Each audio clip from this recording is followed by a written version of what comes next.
Hi, I'm Colin Seal, founder and CEO of thinkLaw, where we enable all teachers to teach critical thinking to all students.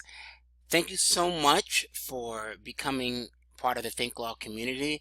In today's series, we want to talk about how to use the thinkLaw textbook and a brief overview of lessons 0 and 1, which are typically taught in the same day. So you have your thinkLaw Teachers Edition. What I'd like you to do is first just start out looking at the table of contents. When you look at the table of contents, what you will see is a total of 24 different lessons. And if you look at some of these lessons, you'll see that you see this little TV sign by lesson 1, 11, 19, and 24, for instance.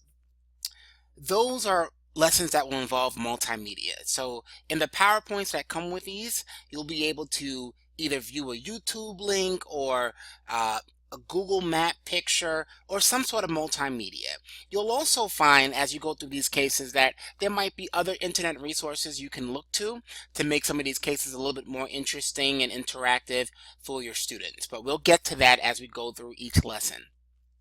So before we get into lesson 0 and lesson 1, I just want to make sure we talk over some of the key frameworks in teaching thinkLaw and using this resource.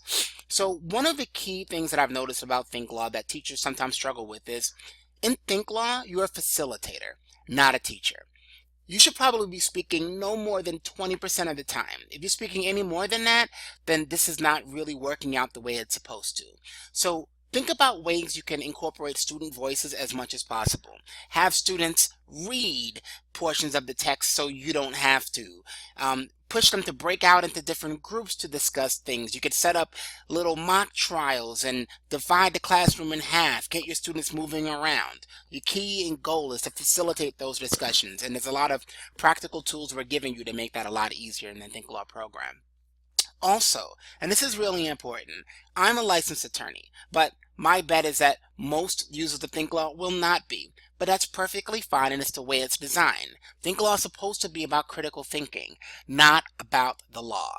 What I've done is I've given you several different elements of the law that you need to know for any given case, but you do not need to go any further. So please do not find yourself doing additional side research or giving your students extra research projects about the law, because that's not really what we're about. In many of these cases, the facts themselves are so interesting and so complex that that's really where I want you to be spending your time. The third point, and this is a really key point for thinkLaw as well, a lot of really bright learners struggle sometimes with the fact that there's not a concrete answer in thinkLaw. It's not about whether answers are right or wrong. It's about whether they're unsupported or supported. And that's a really different distinction that really empowers you to dig deep with your critical thinking as you're going through this program. Here's one caveat though. It doesn't mean there's no such thing as a wrong answer. There are some students or learners that get a little bit creative and just start making stuff up. You always want to draw them back to finding support in the text, whether it be the facts that are laid out or some sort of justifiable inference to help support their answers. And lastly, there's a framework in thinkLaw that's called Draw plus C. This framework models best practices in legal writing and persuasive writing in general. And as you introduce yourself to Draw plus C, which you'll see as early as lesson 1, you can find a way to make that part of your framework for all class discussions and writings as you're going throughout thinkLaw. And students might struggle with it at first, but with time you'll find that learners become a lot more comfortable with the idea of utilizing that framework.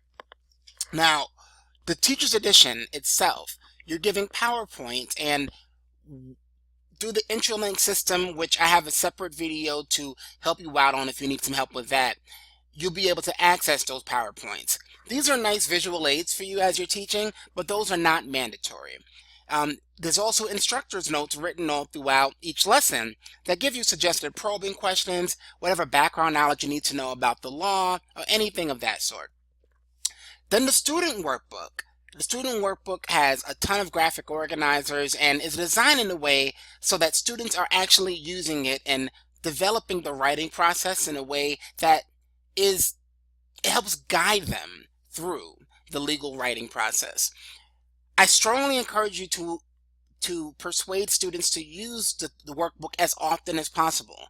Um, some of the feedback that I've gotten from previous thinkLaw implementations is that sometimes the discussion goes on and it becomes a little bit unstructured, and students wish they were spending more time actually writing.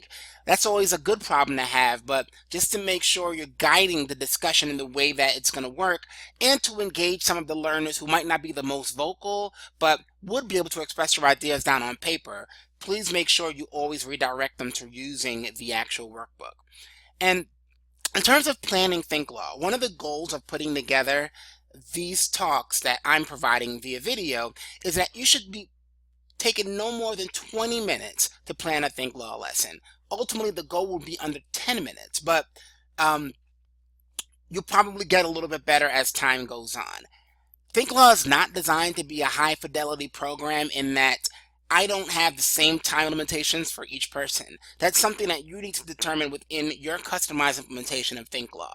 And that's something that we've probably spoken about already. So just want to talk as well about the fact that thinkLaw is already aligned with not just Common Core standards, but even in states that have not adopted the Common Core, or even when you look at workforce development programs and some of the standards around the Workforce Reinvestment Act, you'll see a lot of alignment of those same sorts of tools. So a lot of that is already done for you. And last but not least, there are issues around discussing controversial topics in thinkLaw.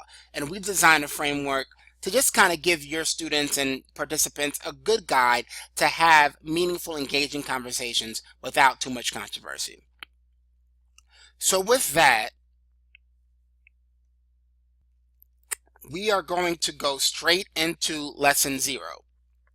Now, there are some that sometimes you'd be tempted to skip lesson 0, but I wouldn't recommend it. It's a really good way to get your participants in the right frame of mind for looking at thinkLaw. Again, when you're doing this lesson, have your participants do the reading. Break it up paragraph by paragraph. You could speak on it a little bit. We talk about the fact that legal thinking is such a powerful thing. There's so many other connections you can make about legal reasoning, right? There's a reason why there's always a million law shows on TV and so many different movies about the law. So what we go through in this lesson, the goal is to actually outline the tips for thinkLaw success, because we want folks to be successful in this program. We want to teach them that it's okay to not be 100% sure, right? Take the leap, take that plunge, be a little bit uncomfortable. That's okay when you're in this space where you're going through a critical thinking program. But at the same time, you really want to stick to the facts. There are some lessons that might encourage students to start to, stretch it a little bit or bend it a little bit, but always try to redirect them to the facts and the textual evidence that we see presented. It's also very important that students and participants learn to read and listen to each other very, very carefully, because there's so many details in these passages. If it's a sunny May afternoon, it means something that it's sunny. It means something that it's in May, and it definitely means something that it's in the afternoon.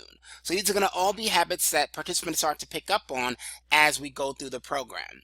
And like I said in the prior slides, it's really important to use the workbook.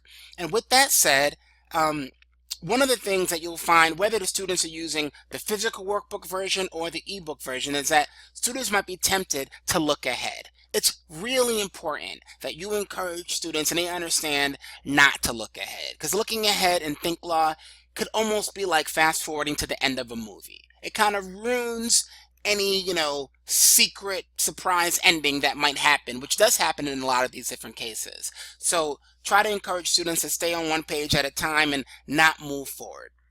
So with that, I'm going to end this video and then do a separate one on lesson 1. Thank you.